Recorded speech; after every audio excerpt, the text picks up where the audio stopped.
or a loved one suffering from a medical coincidence? You want proper medical care, but you don't want people sniffing around asking a whole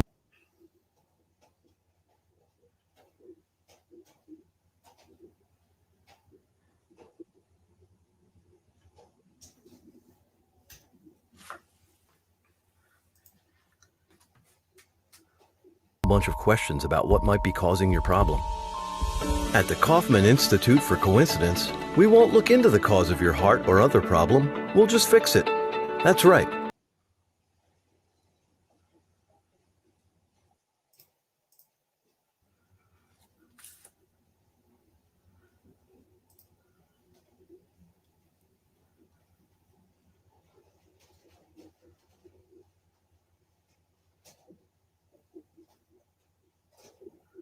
This is frustrating. I guess they don't want us to play videos today. Maybe they don't like the coincidence video. Maybe it hits a little too close for home for them. But anyway, no worries, folks. Welcome to News from the Pew. We take the news from around the interwebs and we distill it to make it slightly less frightening. I'm your host, Rick Barrett, and with me is the rest of the gang. We're happy to have Steve Cunningham of Sensus Fidelium, and check out his YouTube page and his website, Sensus Fidelium. Got Fawaz Yazi. Check out his YouTube page as well, Enoch. He's got great stuff dropping there. Seems like every other day he's putting out great content on there. Plus his album Deus Vault is out. Make sure you find it on whatever platform you'd like to use and download it and buy it. Do whatever you got to do. Help support him in his quest to create authentic or good alternatives to whatever the mainstream is putting out. And coming in every once in a while will be Jonathan Narrington, our correspondent from the moon, apparently, when he gets actual reception coming in. No, it's actually fine. We miss John, and we're glad that he's going to be jumping in whenever he can. He's got stuff he's dealing with, and he's trying Nothing works. So it's just, I get, it must be the solar flare. The solar flare has finally hit us, or whatever they said when they were talking about that. But let's get to our first topic today on News from the Pew. It is rules for thee and not for me, and that is the finding, found a couple weeks ago, but now finally revealed to the public, the classified documents in Joey B's garage, among other places, next to his Corvette that he gets to drive because he gets to drive gas-powered vehicles, and you get to drive golf carts. But it's just one of many other things there. So I know Fawaz has a pretty good take on this. Your reaction to the discovery of these documents, Fawaz? Hey, guys, good to be with you guys again. It's always a blast. What I find funny about this whole situation is, first of all, just looking at human behavior, and sin literally makes people stupid. And the issue that I have with this, it reminds me of when I watch TikTok. Sometimes it comes through on YouTube Shorts if I'm watching something, and then I like to look at to see what the youths are doing nowadays. What are the youths doing? And you see this person who's fabricated this whole scenario, and he's recorded it himself and edited it. But we look at it and we respond as if it's the Truman Show, like there's a camera on everyone's house and we're seeing them live at all times, like it's some spontaneous action. And I think it's really dumbed down our understanding of reality, and everything right now seems to be just pure theater. And when you give the mainstream media some credit here, as much as they've been dwindling down in their ratings, they still have a very powerful grip on the intellect of a lot of people, especially the boomers. What I mean by that is you'll see it all the time. A story will come out on Twitter and or another some sort of media that's not trustworthy. And a lot of us will say, well, we got to check the mainstream media to see if they cover it, and then we'll believe it. And those guys have had the power to reveal things, to keep things hidden, to put somebody under the bus, and to make someone look good. And my issue that I have here is, number one, why now? And number two, you could have had this thing hidden because guess who's in charge of the DOJ? It's a Biden appointee. He could have had this whole thing hidden. He could have had, the media who peddles all, for this administration all the time. The question is, Why are they putting this out now? I don't know the answer. I don't want to get into conspiracy theories, but for folks who think everything is a coincidence, to me, that's a little bit more fishy. So that's my biggest issue here is when you're dealing with people who our intellect have just been diluted to think that everything that's been put out on social media is real. We don't stop and think that a lot of the stuff is fabricated. A lot of the stuff is just theater to me. So the question is, why now? Why not when they found it? Number 5, whatever point I'm in, you had this stuff sitting there for 6 years in a garage next to a little red Corvette, signed by Prince, and all of a sudden we just find it out of coincidence. It doesn't sit right with me. And the last thing I'm going to say is, a guilty person always blames someone else for their own guilt. And it seems to me that time and time again, we've seen this. These folks blame Trump.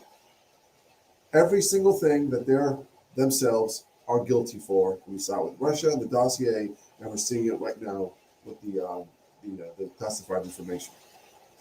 Thank you, Mr. President. Mr. President, okay. Classified material next to your Corvette. What were you thinking? Let me, I'm going to get a chance to speak on all this, God willing, soon. But as I said earlier this week, people, and by the way, my Corvette's in a locked garage. Okay, so it's not like you're sitting out in the street. So but anyway, was in a locked garage. Yes, as well as my Corvette. But as I said earlier this week, people know I take classified documents and classified material seriously. I also said we're cooperating fully and completely with the Justice Department's review. As part of that process, my lawyers reviewed other places where documents from my time as vice president were stored, and they finished the review last night. They discovered a small number of documents of classified markings in storage areas and file cabinets in my home and my personal library. This was done in the case of the Biden Penn. This was done in the case of the Biden Penn Center. The Department of Justice was immediately, as was done, the Department of Justice was immediately notified, and the lawyers arranged for the Department of Justice to take possession of the document. So we're going to see all this unfold. I'm confident. Thank you very much.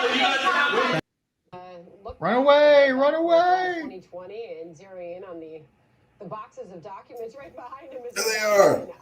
Get right back to you at the Ron Waldo. And I think that what you just said is right, that there are differences in what happened. Yes, but the optics are not good. Well, we all know that Trump is a liar and a thief. We know that.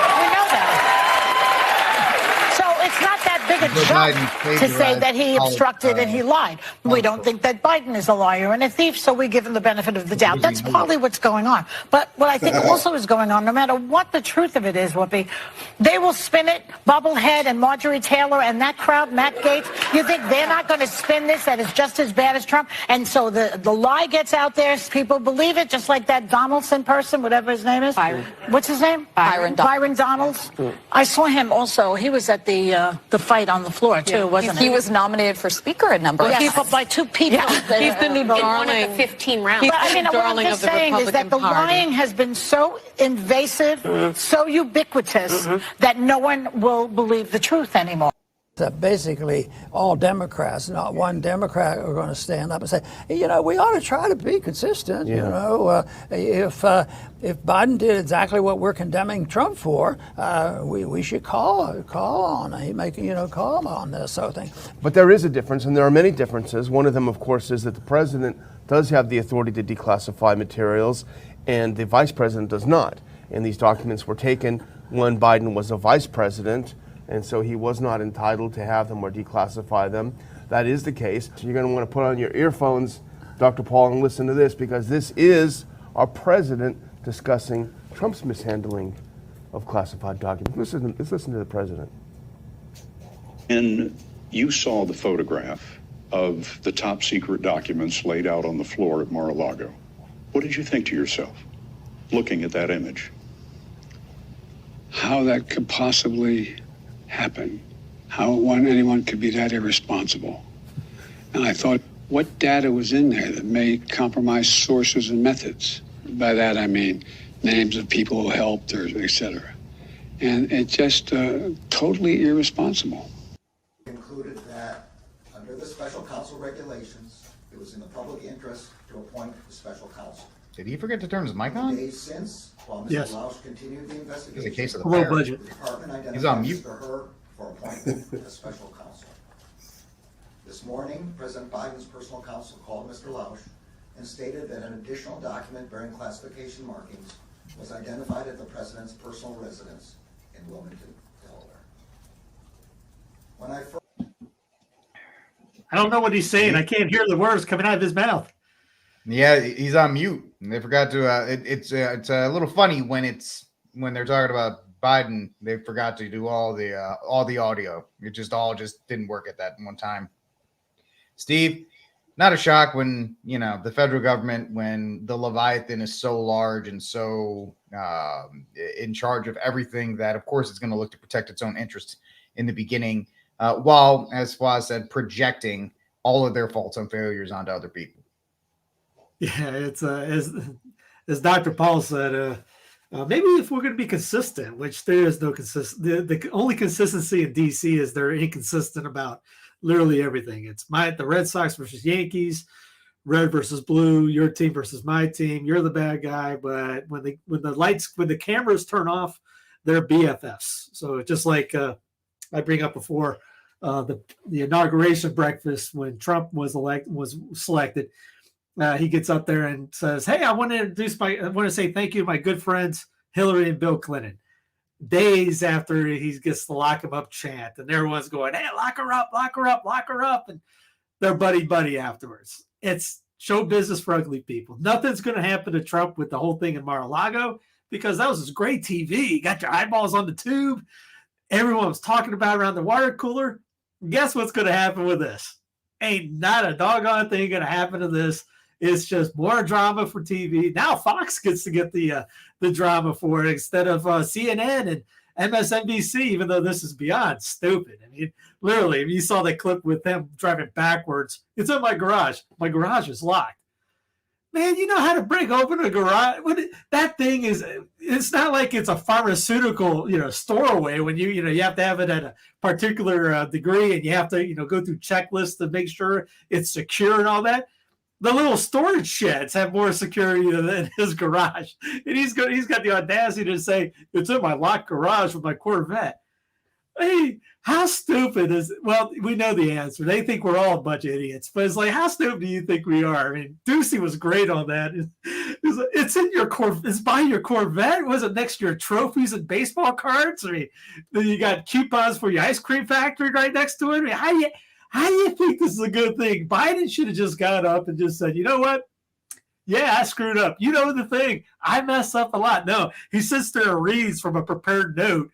I'm surprised it didn't say, please stand up, look to your left or anything like that. And he did become Ron Burgundy again. It's, look at the camera or something. But man, this is just, you talk about Clown Planet again. This is what we got going on. I mean, on top of that, we got the Biden going after gas stoves. I mean, you got kids dropping left and right. You got I'll show the NFL clip we started before with everything scripted because you can't make this stuff up that's going on in the last, not only a week, but we were talking off camera. Fawaz talked about since 2020.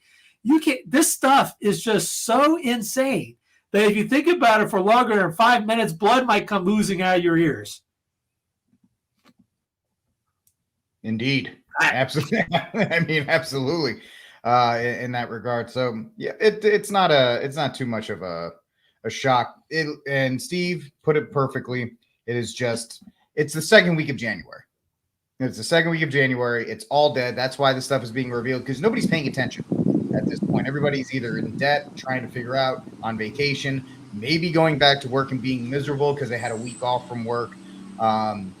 So nobody outside of your politicos are actually paying attention to any of this. Jonathan is joining us. My friend, have you kept up on what's been going on with Joe Biden and the leak of the classified documents? And if you did, do you have anything you want to add to our conversation?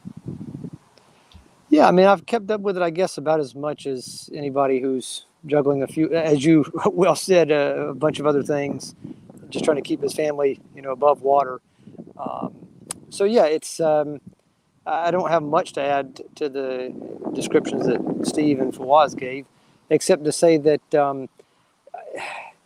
the only reason why I expect a little something to happen soon, something more than just the normal kind of Hollywood version, that basically Hollywood and DC share much more in common than with the rest of the real world, and why you can basically swap one out for the other most of the time, is that even with someone like Biden and Pelosi, I feel like they're going to have to crack at a certain point because, baptism does something to somebody's soul, and they're both Catholics at least, and or were, at some point they had baptism. I don't know how long they can continue to hold up under this obvious farce. I mean, maybe longer, but eventually everyone's going to break, and either, as some of the better psychologists, like Catholic psychologists over the past 50, 60 years have said, those have tried to say, all right, we're going to look at this from both the natural and the supernatural perspective. The human psyche can only play this game for so long. So I don't know what that might mean, in this particular situation. May one of them go absolutely bonkers instead of just being senile, and poor actors, by Hollywood standards. Is something more going to come out of this? I don't know. Has something else already happened, and this is just the way they're going to maybe finally get Biden out of there because maybe too many people take him for the fool that he actually is? Hard to say, but I feel like maybe it's time that something more than just the average faux Hollywood bit is going to happen there in D.C. Again, just because of the stress of keeping up the joke has just got to be too much for even an above average person. And these aren't exactly above average people that we're dealing with here. So other than that, that's about the only thing I can think of to add to the great things you guys have already said about it.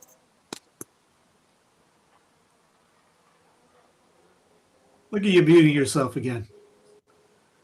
I just pulled a Merrick Garland. I was just going to scream for a couple minutes and maybe hopefully it was going to work. The joke is that, not the joke, the study is 1 year in the executive office is equal to 7 years of stress for the normal person. So that's why you see pictures of Obama and Bush when they were younger and they looked healthy. And then they came out of eight years later, they looked like they were, aged 200 years because of the amount of stress. Well, that shows that they're not supposed to be doing that. They're supposed to have like the least power of anybody, and they've taken on themselves as an elected monarch and put themselves underneath their stress. So hey, that's on them. They should be doing absolutely jack squat, really. I mean, when everyone was busting Trump's butt about golfing, okay, fine, go golf. Biden, go on vacation. We don't want you. You don't need to do anything. That's the problem. Americans think they got to go up there and do something. No, notice the top presidents are always the ones that do the most, but the best ones are the ones that do the least, and those are hated by most modern scholars. And to say, like Cleveland, oh, he didn't do anything, he sucks. No, he's actually one of the only ones that really did, stayed by what his constitutional power was supposed to be. He didn't do much. Too, man. Jefferson, the secession movement in the Northeast. They got mad because he bought Louisiana for $5 or whatever it was. It was, cheap, but it was outside the Constitution. He knew it, but he did it anyways. By the way, if you hate on the South, it was the North that wanted to get out first. Just FYI. Yeah. But you mentioned that's on them. Have a drink, go out, go do something, get out of the White House, put your legs up. I don't know, work out. Easy. Kamala Harris is walking down the hallways of the White House. You got to be careful with phrases like that. Anyway, let's move on before I get us into too much trouble. We want to take advantage of having John with us. Let's talk about the tragic passing of Cardinal George Pell, who died, I believe, on Monday. And it's been a tough week for traditional Catholics, if you want to say it that way. Anytime you use faith leaders that people look up to, it's been a little bit difficult to move on. But let's take a listen to what Bishop Strickland has to say about the passing of Cardinal Pell. I was impressed by his humility, yes, and by his spirituality with that whole, more than a year in prison He wrote letters from prison that I honestly haven't had a chance to read, but I know many people have commented on them very positively. But what I was impressed with was his humanity and his spirituality woven together. And here he is in prison, not for any just reason, just a trumped up charge, and that was thankfully proven false, and he finally was released from prison. But he wasn't bitter, he wasn't angry, he was prayerful, and what really impressed me was his concern about the guards and his real looking at them as human beings. You know, being a prison guard is not one of the most pleasant professions in the world, but he really talked about them as spiritual sons and daughters of his that he really interacted with. And I'm sure that many of those prison guards, officials, anyone that he had contact with, I'm sure they left that experience changed, because he was truly a man of God, trying to do his best to do what he was asked to do, got caught up in the financial scandals of the Vatican. I think that's part of the reason. I mean, who knows why this false charge landed him in prison, but we know that there's great corruption in the world and in the church, sadly, today. Yeah. And he was at the forefront of that. He was imprisoned because of that. Thankfully, he was released, but I would have expected anger or some sort of, righteous feeling that is just human, just natural. Yeah. But he showed what a tremendous man of faith, and bringing that. He was a catechism, in himself. That's how I experienced that. You muted again. 2 for 2. Work. I'm supposed to, as you can see me pressing this button, StreamYard's like, oh, you can use this hotkey. Shut up, whatever. Anyway, not about me. John, let's get you in on this. Thoughts on the passing of Cardinal Pell? Well, yeah, as I told you guys kind of privately, a great man, full of charity. So exactly what Bishop Strickland described there, I would say, is what my family and I experienced firsthand. So that's a good description, what Bishop Strickland said. There's a little I could add to it, except to say that maybe there is some providence in all of it, that the one man who so far, besides, a certain cardinal from Hong Kong, I don't want to get the video banned from YouTube, so I don't even know if I should mention his name, but a certain cardinal from Hong Kong who's also suffering in jail as well right now. But he realized that the main issue is what the Gospels say, that it's you can't worship God and mammon. And I have it on pretty good sources, very, very close, that's exactly what he found, is that there was effectively a worship of mammon there in the Vatican, and that's what those shady financial dealings were all about. And the thing that to me is so impressive is that he could go on with his priestly life and not go out and, like some, unfortunately some otherwise decent clerics, just spill all the dirt and all, to kind of gain some sort of fame for himself. But the thing that we noticed about him in Rome is that he was always a priest of God, first and foremost. He was a father. And that's kind of the description that you get from Bishop Strickland as he's talking about that beautiful way in which he spoke of the prison guards. He was a father to them. That's why he saw them as spiritual children. He was a priest forever, according to the order of Melchizedek, in all of his dealings, not just with my family, but with anyone we ever heard of. And he really found, incredibly in Rome, and maybe providentially, I'd say, he found those who were not well treated by others. I mentioned before the Russian Greek Catholics who were not treated by anyone very well in Rome there, much less by the Orthodox, and gave them an open home.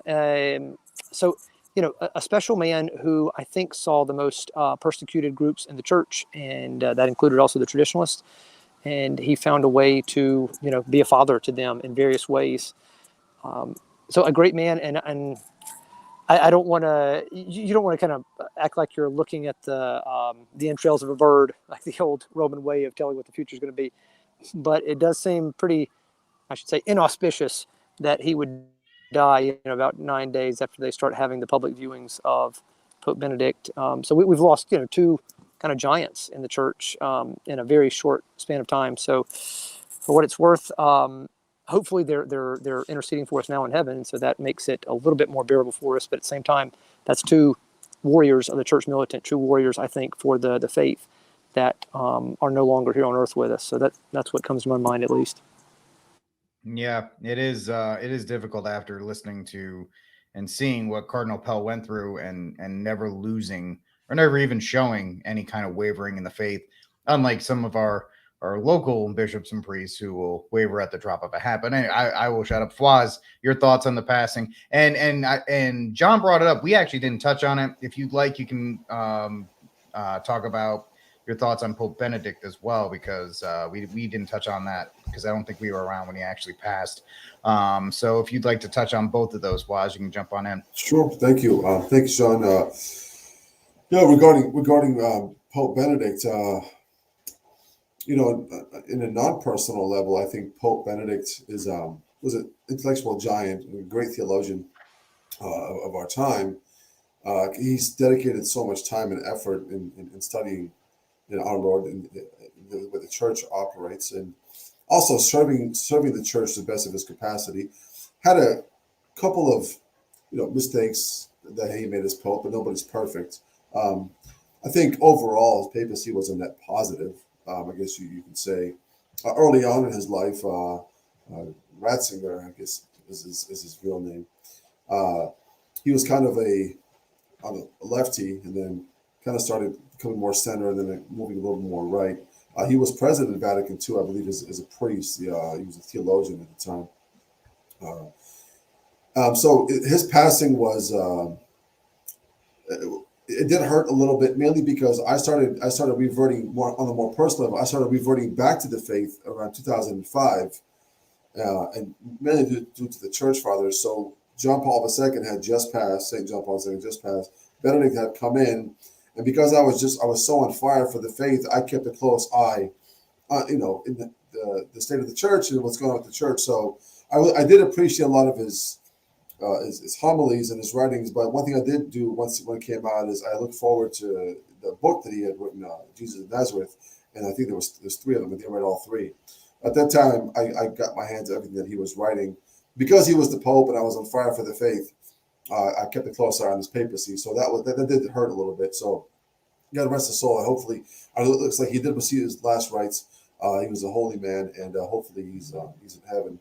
If not, we'll definitely continue to pray for him in purgatory. But as far as Pell goes, this goes to show you, what I've been talking about, for the longest time, and as far as virtue goes.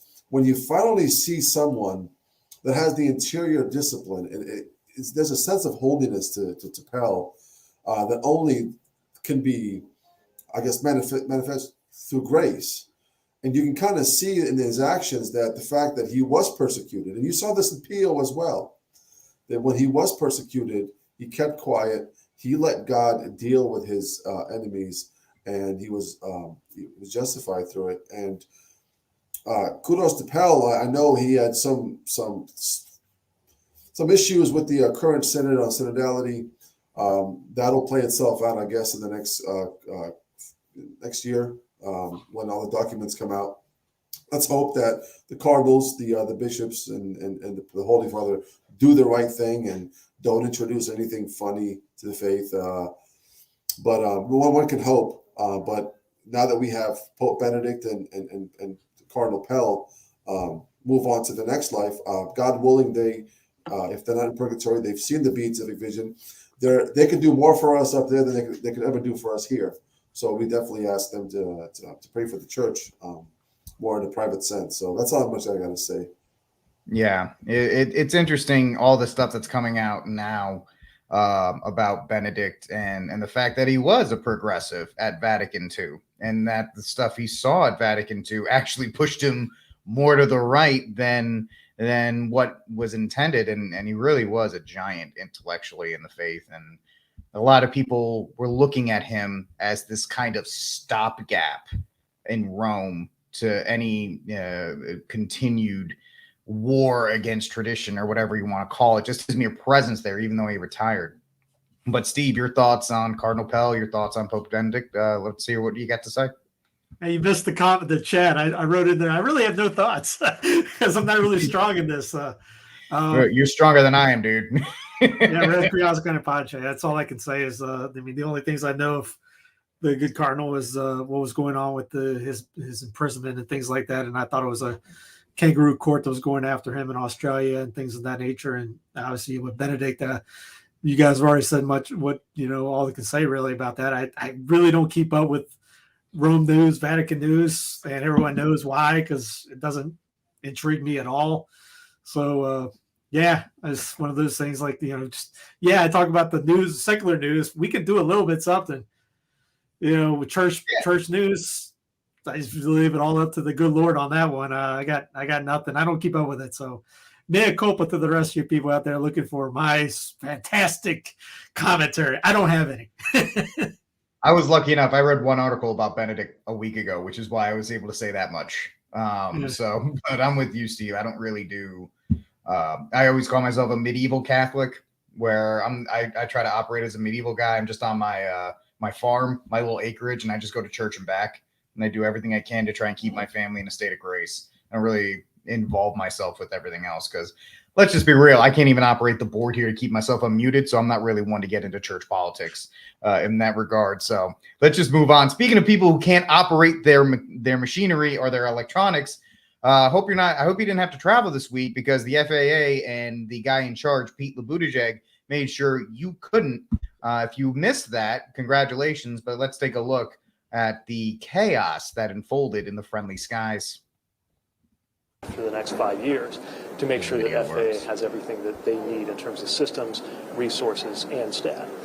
I think this gives us a really important data point and a really important moment to understand what we're going to need moving forward. But obviously our more immediate focus is technical, understanding exactly how this happened, why the redundancies and the backups that were built into the system were not able to prevent the level of disruption that we saw today, and to make.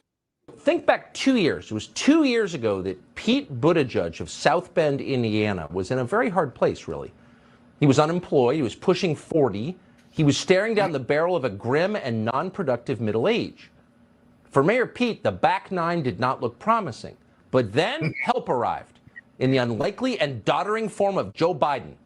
Either because of his innate decency or because he has a nasty sense of humor, Joe Biden made Pete Buttigieg the federal Secretary of Transportation, despite the fact that Pete Buttigieg had no relevant experience with transportation of any kind, apart from occasionally riding a bicycle with a little helmet. This was a huge promotion, from unemployment to the White House cabinet. And understandably, Mayor Pete was full of vim and high-minded ambition as he started his new job. But soon, very soon, came crushing disappointment.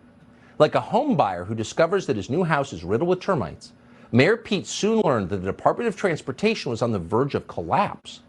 As it turned out, the department had a very serious diversity shortage, deadly serious.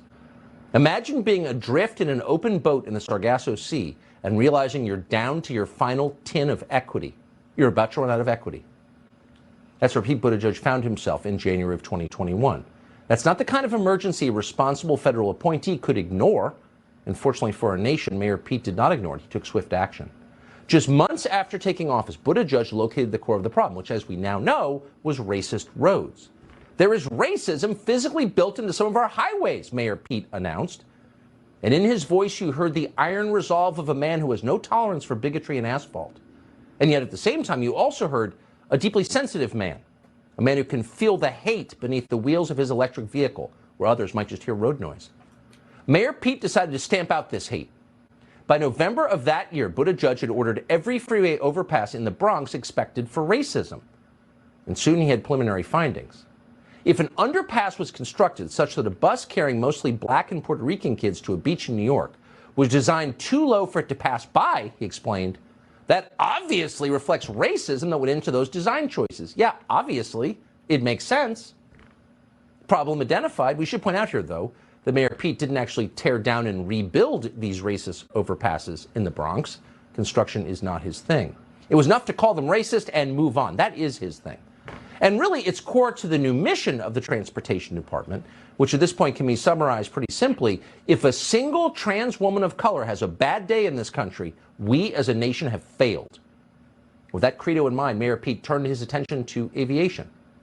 Now, Mayor Pete himself flies private, so he didn't have a tactile firsthand experience with our crumbling airports or crowded, stinking planes, last refurbished during the Clinton administration. But he knew something more important. He knew that the FAA was beset by structural misogyny and transphobia. And to fix that, Mayor Pete had the FAA announce that the aviation system called Notice to Airmen, that's the system that keeps pilots up to date on their flights, that system would change immediately. Actually, the system itself wouldn't change, it would remain the same. But more important, the name would change. Going forward, it would be called Notice to Air Missions. Missions, not med missions. See the massive improvement there? Now we're getting somewhere. So at the beginning of last year, Mayor Pete declared victory. 2022, he said, would be the year that, quote, every transportation decision inherently is in many ways a decision about equity. In April of last year, Mayor Pete noted that ensuring equity and accessibility for every member of the traveling public is one of the department's highest priorities. So he was on it, and the equity crisis was solved. Unfortunately, our transportation problems were not solved. They had, in the meantime, become much worse. In fact, it reached a point, it is at a point, that you might experience on, say, a trip across Bangladesh. Just today, in fact, the FAA was forced to order a ground stop for all air traffic in the United States. No planes flying in a continental country. First time that has happened since 9/11. Now, the problem affected the newly renamed Notice to Air Missions system. More than 10,000 flights were canceled or delayed. How did this happen? Total stop on all air travel. Well, let's go to the Secretary of Transportation for his assessment. Now that the system is up and running, our primary focus is to determine that root cause, and I've directed FAA to figure out exactly how this happened, the timeline piece by piece about what was known overnight going into last night and then coming out of it. So glitches or complications happen all the time, but we can't allow them to ever lead to this level of disruption, and we won't ever allow them to lead to a safety problem. Okay, so I'm the Secretary of Transportation, and there's no air transportation in the entire country of 350 million people. I have no idea why, but I'm going to, quote, direct someone to find out, because we can't allow this to happen. Really? Thanks for telling us. We thought we could allow it to happen. Oh, we can't? All right, they got to find out who clicked on that "I love you" letter. If any of you, some of you guys will get that reference. Most of you probably won't, but that was a virus emo back in the day. But yes, the actual culprit. Let's see it. Just kidding. I wish it was that simple. You know, it was some guy who did kick it in that regard. But Fwaz, it's an example of bureaucracy at its finest. A guy who has no idea about anything to do with transportation is in charge of it. Yeah, it doesn't matter. It doesn't matter who you put in. All that matters is that the person professes the agenda. The issue here is, I mean, everybody knows when your flight gets canceled and Pete Buttigieg is the one running the whole thing, it is a pain in the rear. But I digress. So the issue that I have with this is when you have folks who are, and then you can even say that sometimes they honestly think to themselves that what they're doing is for the greater good. Well, I'm talking about the agenda and the new, the WEF and those guys who are trying to transform our way of society for equity. These guys actually think in their head that what they're doing is for the greater good of society, even though they have no business running anything, because these people don't even believe that there's an objective truth or an objective reality. They're literally trying to create their own reality. And what happens when you do that is when you subject something that is, human beings are wired to live a certain way. We have a natural law that all of us we're supposed to live under. When you violate that, you're going to have chaos. And this becomes an issue when you don't have somebody who has virtue. And I keep going back to that. But if you think about when you have virtue, you're able to conform your mind into reality. And then the consequence of that is you have a greater society, because now the most normal people in the world are the ones who have families, who are living a virtuous life. And you have people who are running the entire, the most powerful country in the whole world, who are full of vice, and sin makes them stupid. So even though these folks think that what they're doing is for the greater good, unfortunately, the rest of us who are just thinking to ourselves, well, this is going to be a hot mess, are proven right once again. And this just goes back to the fact, if you want competent people running a society, or running departments that cause the society to run, you have to put people who can conform their mind to reality, or else we're all going to suffer for it.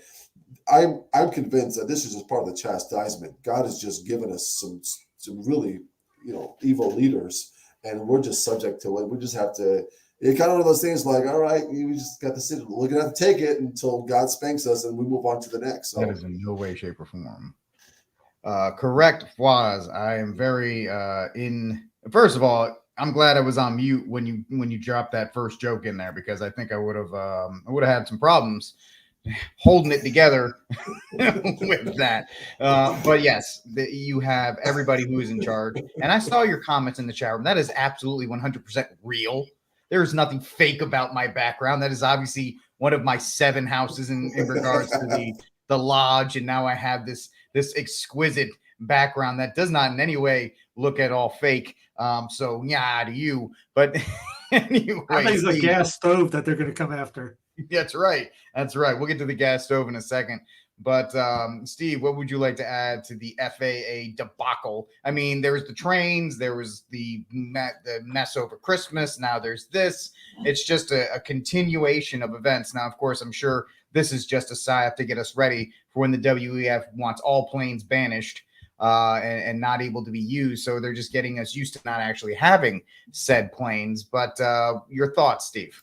That's exactly what I was going to pull up, but I can't get my PDF to pop up with absolute zero, which has from there 2025, 2035, 0 airplanes. It's on their document. It's on Clown Planet. I posted up many times.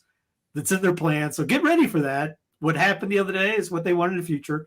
Planes, trains, and automobiles. Here you go. California will prohibit the sale of new gasoline-powered cars by 2035. I know I've talked about this many times. They're posting it up on Twitter more.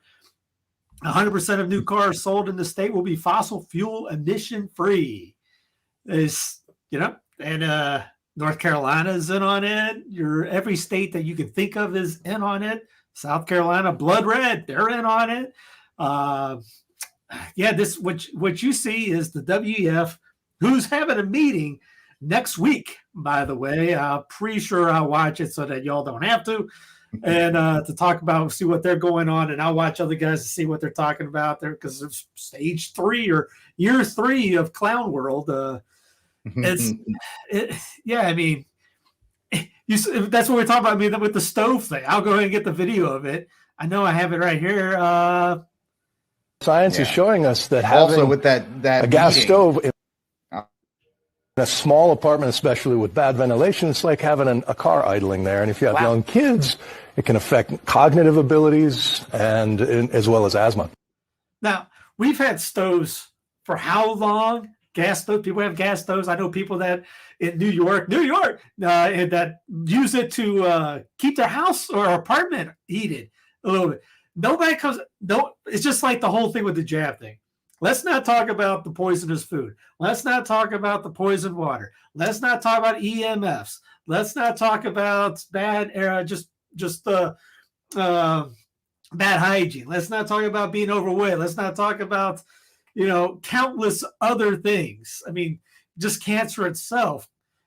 Nobody has food that's good for you. It's all processed. It's all poison. It's all injected. It's quote unquote dead food. It's not something, most people don't grow those things from backyards. They're getting all kinds of things that are just not good for the natural being of your body. On top of food, on top of drink, you have to filter out your water so that you don't I mean, because it's got fluoride in it. It's got all kinds of nutty stuff in it. California has been on the record. They threw sterilants in the water. There's contraceptives in the water for people flushing it, so that it's all just wackadoo everywhere. But let's not think it's that, or injections in general. How many people have the health, quote unquote, with the jab and the I just went stupid. Autism. There's plenty of links on there, and that you read those books like Dissolving Illusions. That's a great one, by the way. You'll see the correlation when those things go up. When you think those things happen, the other things go up. And none of these jabs help out with anybody, but it screws up your inside. Even God made you, God made you all right already. You don't need, like the first couple days of being a baby, you don't need to inject them with 30,000 injections, because that's saying like, all right, we need something else to come in from the outside to fix it. No, let's not think about all these other things we're bringing into our bodies. Let's go after the stoves. We have the FBI come in with their own stove police to get rid of that. Now, it's just one of those many things, because it's gas related. There's no EV stove. So it goes back to the WEF and all these other things, trying to work out this climate religion of earthism. Everything's climate change here, there, and the other. But, when you have this stuff about the stove and all that, but they can't even get together on abortion. This week, I believe it was the governor of Alabama said that women should be thrown in prison if they take an abortion pill. So, by the way, this is a GOP representative of South Carolina. I mean, Plan B is something that 90% of America supports. Women shouldn't be thrown in prison. Neither should doctors at this juncture either. But one of the things that I've been harping on this week and for months now is that if we're going to get serious about saving lives, right, if we were serious about that issue, we have to have legislation that'll pass a Democrat-controlled Senate and a Republican-controlled House. One of the things that we could do right now is giving women... What is she talking about? Just yesterday, there was a vote, was it 220 to 210, on not killing babies who survive abortion. Here's some of the clips. You got this weirdo. I was here when medical procedures for parents who wanted nothing more than a healthy baby were then characterized as a criminal act and called partial birth abortion, when a mother had to make a decision with her God, her doctor, and her family. I remember the hearings in the Judiciary Committee where mothers were crying because of the medical procedure that was necessary to save their life. We've now come full circle, and the extremists want to again demonize parents who are desperate for a healthy child. I've seen this before. Extremist views criminalizing a medical choice that has to be made. Remember, they're talking about criminalizing abortion. A baby surviving. From east to west and north to south. As extreme. I will not have it. I know. The problem with this bill is not that it makes anything, that it is not that it provides any new protections for infants. The problem with this bill is that it endangers some infants by stating that that infant must immediately be brought to the hospital. Think about this. Where, depending on the circumstances, that may be the right thing to do for the health and survival of that infant, or it may not. That is the problem with this bill. It directs and mandates a certain medical care which may not be appropriate, which may endanger the life of an infant in certain circumstances. Yeah. As our chairman had said, not only is it illegal to not care for a born infant, but the law that you have provided on the Republican side actually can create more harm. It requires immediately taking a struggling baby to a hospital. That hospital could be hours away and could be detrimental to the life of that baby. This is nothing more than the part of the effort to make abortion illegal nationally in this country. This is nuts. I've had some of my sources in reproductive rights advocacy groups say that they're surprised that Republicans aren't necessarily starting with an outright full national ban on abortion, It's something that we heard floated by people like Lindsey Graham at the 15-week mark just before the midterm elections, something that Kevin McCarthy has spoken favorably about. So certainly that's one of the things that we'll be looking to in the future, since it's not where they're starting. But where they're starting is also important, as they do things like seeking to protect crisis pregnancy centers, which are notorious for disinformation about abortion and pregnancy. And people want to say, hey, we can fix this by voting harder. Just harder. Just vote harder, man. They literally voted for to help a kid who just was designated for termination. The baby survives, and we have to have a vote to see if we can help the kid out. And these guys are literally saying, no, it could be more damaging. Yeah, absolutely. In that regard, Waz, I know you gotta get out of here in a couple minutes. So if you just want to comment on any of the stuff that we've covered, and then if you want to give us a Saint of the Week and a virtue and a cry room. Yeah, no, thanks, guys. Just really quickly with the whole stuff, I think going off of what Steve was saying. I mean, we all know what their agenda is at the end of the decade, and this whole situation that they're creating. Number one, the whole climate issue that they're trying to tackle. It's always funny because even though they themselves in their head believe that we have a climate issue, whether it's in reality or not, even though the fact that they believe it, it's always funny when you have minds that have just been plagued by sin and habitual sin at that. What we end up getting is people who go to the other extreme to fix things. That's what vice is. Vice is, the two extreme ends. And that's my biggest issue here is that you have people who don't have any sense whatsoever because, their life's full of vice, in charge of trying to fix problems that they've created so they can have the world in which that they benefit from the most because they can become, elected leaders and non-elected leaders so we can become their peasants. So a wood stove is one of those things. If you think about it, I have a wood stove. You can't take that away. If you take away a gas stove, because you can turn a gas stove on without electricity, you just have to use a match to get it on. And because if you don't comply and we turn off electricity, you at least have something that you can cook with. But we can't have that. We got to take that away from you. So it's the same thing with the cars. We can shut them off anytime we want. And now we have the whole electric stoves. So we can shut them off anytime we want so you can't cook anymore. That's what the whole situation is. As far as the whole abortion thing is, it's unfortunate, once again, that we have to share common ground with folks who are, we're talking about having a dialogue with people where we have to vote on whether we help children who, survived us murdering them. And this is absolutely incredible insofar as you have these people that are saying, if the baby survives an abortion, so if the baby survives a murder, it might be detrimental to the child that we were trying to kill to save its life. I mean, trying to get that to make any sense. Again, you can't because we've lost the ability to have a sensible brain. These are the people who came from generations that got this whole thing started. We are literally just dumbed down. There's not much, as far objectively, yes, all of us are made in the image and likeness of God.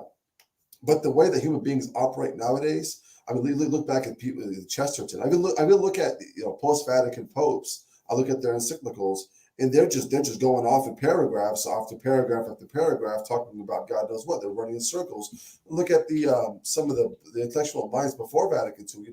Leo the Great, Gregory the Great. You look at Pius V, Leo the 13th. They were just short and sweet to the point. They had a sound mind. They were sane. So this is so unfortunate, the fact that we have people who are literally insane. They cannot conform their mind to reality, putting up legislature that affect human beings and the right to life. So for us, they got you covered, man. The March for Life is coming up. All day, baby. You got interdenominational prayerful protest. I don't know what they're protesting anymore since there's no row anymore. Capitol Hill March for Life, Lost Life Summit. Now we got movies. Hey, there's movie screens, so that's going to do whatever they're supposed to be doing. There's literally 3 movies being shown. God bless. God bless. Anglicans for life. You know you want to go to that one. You Summit. You know that's right up your alley. That's right. That's all me. Kirk Cameron, the great anti-Catholic. Is Ray Comfort coming too? So here's my thing. God bless these guys and their good-heartedness to try to do something. But unfortunately, this ain't it. First of all, what are you marching in D.C. for? I thought we got rid of Dobbs. We got rid of Roe v. Wade. That was the whole point. It's not in the federal level anymore. While the left is working on every state to try to turn, every state that was a trigger state, try to turn that state to a pro-choice state, to a pro-murder state, we're still marching in D.C. God bless their intention. God bless the fact that they have a heart to serve and to change things, but you're in the wrong place. You got to go away from Washington and go to California. Go to the states, New York and the New Jerseys, the states that are making abortion, legal up to 9 months or even infanticide. So yeah, I get what you're saying, Steve. It's just effort. It's good effort in the wrong place, unfortunately. So as far as my virtue, man, I don't even know where to start, to be honest with you. You look at the world, and at this point, we definitely need God. We need to pray for God's grace. That's my virtue for the week. The virtue of religion, giving God his due in justice. Give him more than 15 minutes a day. If we can ask our Lord in prayer and learn how to pray in meditative prayer, like the saints teach us, we can conform our minds into sane reality and allow God to give us the grace so that we can be good, virtuous husbands and fathers and mothers and wives and children. And then, God willing, that we could survive the chastisement that's coming and, rebuild society again. That's for God. My cry room, there's so many. I mean, how can I not put Joe Biden in there for first of all lying in 60 Minutes, and then accusing somebody for a crime that he himself committed, allegedly, and we're in the situation again. Is how can you not put him in the cry room? So yeah, I'll put him in there. Excellent. Actually, and can I pick a saint? Just really quickly. Absolutely. I actually want to pick a saint. I want to give a shout out to Kennedy Hall, only because his wife has some fall, and which caused her to have some head issues, and he said he almost lost her. So the fact that he rushed in there, took care of his wife, taking care of his family, I think he deserves some credit there, some shout out. Yeah, the Canadian Wolverine up there, he's definitely holding it down, taking care of things. God bless you guys. Yep. All right, thanks, buddy. Take care. All right. So, Steve, cry room, saint of the week. What do you got for me? Saint of the week. I don't have any saint of the week. I got some cry rooms. I'm going to go with the NFL and ESPN and pretty much all the sports out there. Here's literally somebody put this out for the remember the guy that had the cardiac arrest, Darren Hamlin, last week on the field. It's your time. Yeah, we'll keep everybody posted on this wasn't Cleveland, Miami, and the Jets run away as New England decided to defer after winning the toss. Here's Hines with the running back, breaking the tackle and taking it past midfield and down the sideline he goes. This is storybook, an opening kickoff return for Tamar Hamlin. I play that because everyone's right. You can't make this up. You can't write a script like this. Actually, you can. They did. That was literally written up. There was no way they did that. And everyone at Brother, you could have put $1 million down on Vegas. They probably would have laughed you saying it's 1-1. I saw that and just shook my head. Just to add on to it, here's ESPN. Can you see the number 3 there? Usually it's reversed. It's an E. But in honor of Hamlin, they turned it over for number 3. Just the stuff that went on in the last week was insane. There's guys here doing selfies on the number 3 after an interception. Look at it. Hey, talk about it's all about me. Let's put the heart up. The heart symbol. There was another one here. But yeah, he's got cancer now. He's double jabbed, triple jabbed. Duke University. Like you just casually pass over that. Like, oh yeah, that guy's got that. Not a big deal.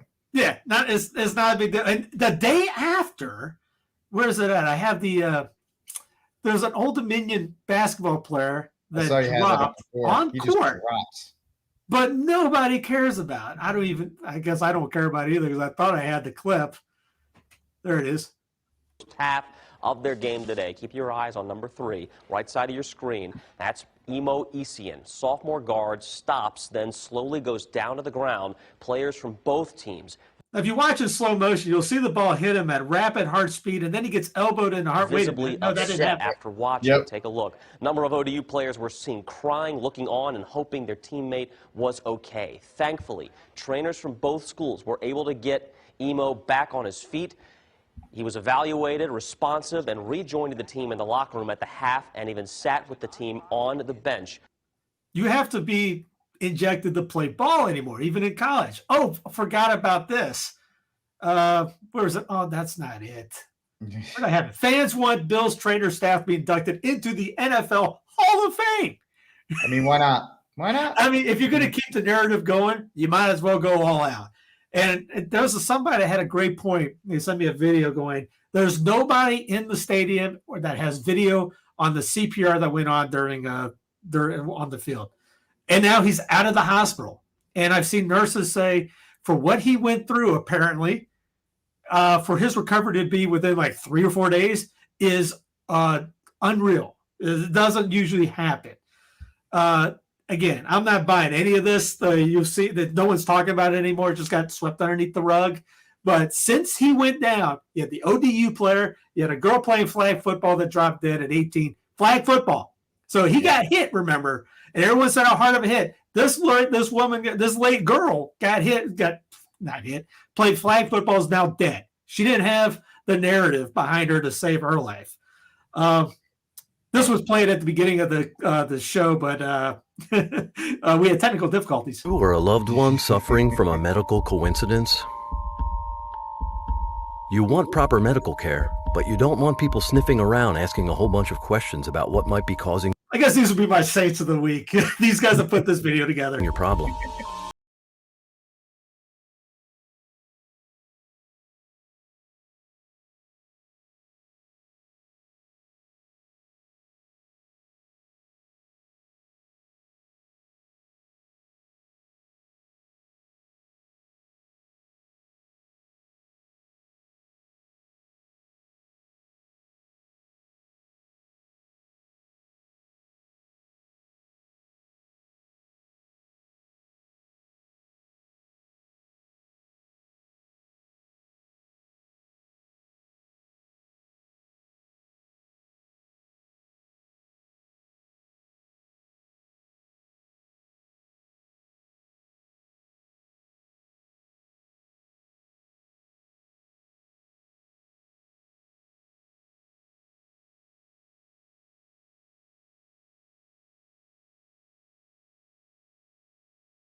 Yeah, where did the heartbeat come from? That thing's been around for, with the teen girl scene for a while, but now, it's now mainstream thanks to Hamlin, thanks to good old Hamlin and his issues.